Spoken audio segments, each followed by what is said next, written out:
देखिए फ्रेंड्स, यहाँ पे मैंने आप लोगों के लिए डायग्राम बनाया है। ये है हमारी ओवरी के अंदर जो एग होता है, ये है। फीमेल के अंदर जैसे कि मैंने आपको बताया एक्स क्रोमोसोम होते हैं। ठीक है। हेलो फ्रेंड्स, मेरा नाम है Archana. Welcome to my channel the women connection.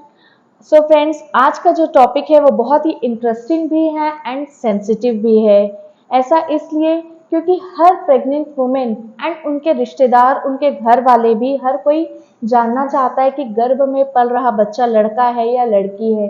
सो क्या हम ऐसा पता कर सकते हैं कि गर्भ में पल रहा बच्चा लड़का है या लड़की है, या प्रेगनेंसी होने से पहले डॉक्टर्स किसी मेडिसिन के थ्रू ये डिसाइड कर सकते हैं कि आपके गर्भ में लड़का आएगा या लड़की आएगी।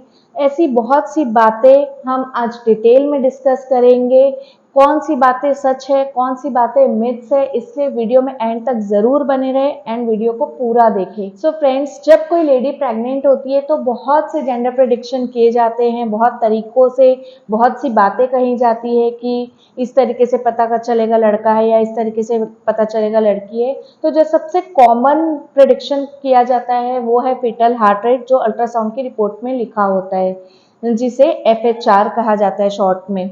जैसे कि जब हम अल्ट्रासाउंड कराएंगे और फीटल हार्ट रेट 140 से ज़्यादा आएगी तो बॉय है, और 140 से कम आएगी तो गर्ल है।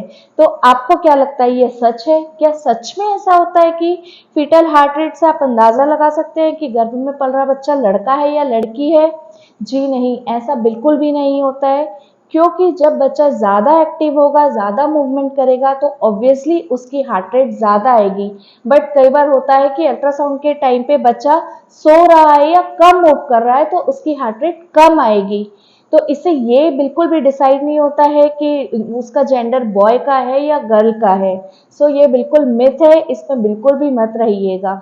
अब सेकेंड बात जो ज़्यादा कही जाती है वो है मॉर्निंग सिकनेस, यानी कि वॉमिटिंग के बारे में, कि अगर आपको ज़्यादा वॉमिटिंग हो रही है, ज़्यादा वीकनेस हो रही है, बहुत ज़्यादा सोने का मन हो रहा है, तो आपको लड़की होने वाली है।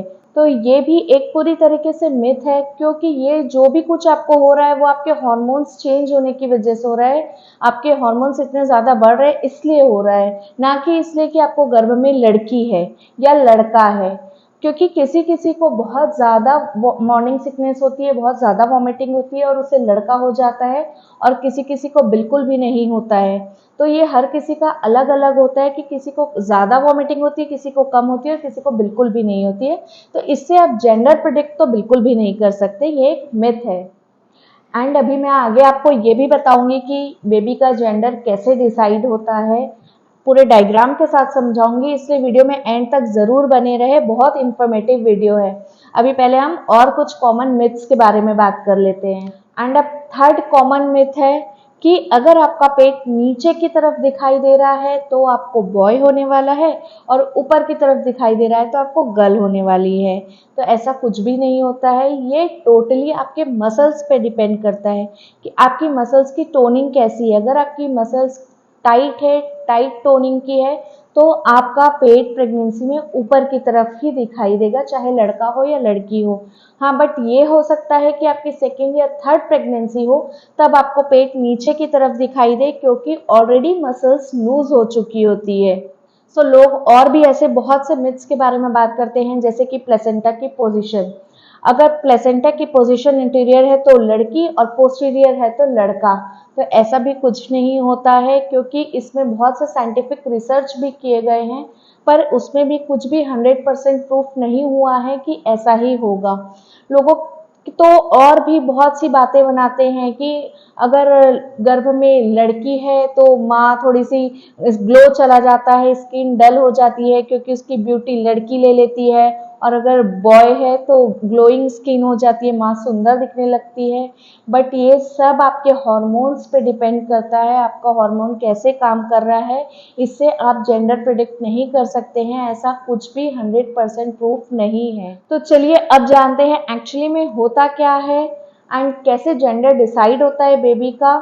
और मैं आपको एक बात और भी बताना चाहूँगी कि डॉक्टर्स भी आपकी प्रेगनेंसी रुकने से पहले बेबी का जेंडर डिसाइड नहीं कर सकते हैं। ये सब एक नेचुरल प्रोसेस है। अब मैं आपको डायग्राम के थ्रू बताऊंगी कि बेबी का जेंडर कैसे डिसाइड होता है। तो देखिए, हर इंसान के अंदर 23 पेयर ऑफ क्रोमोसोम्स होते हैं।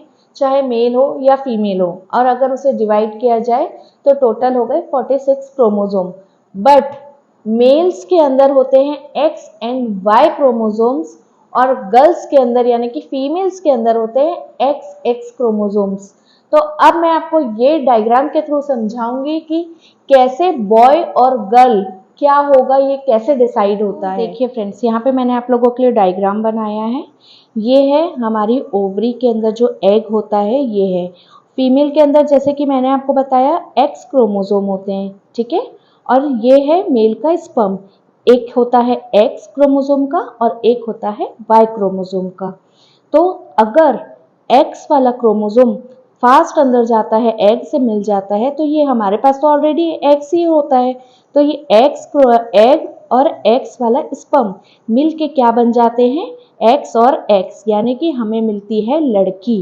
एक्स और एक्स जब क्रोमोसोम मिलते हैं तब जन्म होता है एक कन्या का, ठीक है। उसके बाद अगर ये वाला नहीं जा पाता है, वाई वाला स्पर्म अंदर चला जाता है, तो ये बन गया हमारा y और x मिलके x और y बन गया, ठीक है। तब एक जन्म होता है लड़के का। सो इस तरीके से होता है बेबी का जेंडर डिसाइड। आई होप अब आप किसी भी मिथ्स में नहीं पड़ेंगे, किसी भी कहावतों में नहीं जाएंगे। आई होप आपको वीडियो यूजफुल लगा होगा, इन्फॉर्मेटिव लगा होगा। अगर वीडियो आपको अच्छा लगा होगा तो प्लीज़ वीडियो को लाइक कीजिएगा, चैनल को सब्सक्राइब कीजिएगा। Thanks for watching.